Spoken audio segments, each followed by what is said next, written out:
Welcome to my channel daily life with Disha. তো আজকে তোমাদের সাথে একটা ভৌতিক ঘটনা শেয়ার করব, যেটার সাথে বাস্তবের কোনো সম্পর্ক নেই। জাস্ট তোমাদের একটু আনন্দ দেওয়ার জন্য আমি এরকম একটা ভিডিও আপলোড করছি।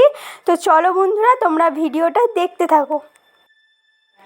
এক গ্রামে একটা বহু বছরের পুরনো একটা বাড়ি রয়েছে। শোনা যায় সে বাড়িতে নাকি ভূতের উপদ্রব রয়েছে।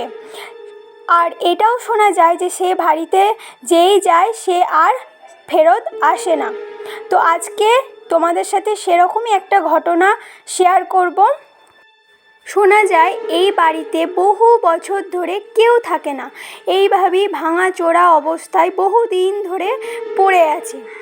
একদিন খুব বৃষ্টি হচ্ছে বাইরে, আর ঠিক সেই সময় একজন ভদ্রলোক সেই বাড়ির পাশ দিয়ে পেরিয়ে যাচ্ছে। আর বৃষ্টির হাত থেকে বাঁচবার জন্য সেই ভদ্রলোক সেই বাড়িতে আশ্রয় নিতে যায়। সে তখনও জানতো না যে সেই বাড়িটাই তার শেষ জায়গা হবে। সে সেই বাড়ি থেকে আর কোনো দিন বেরোতে পারবে না।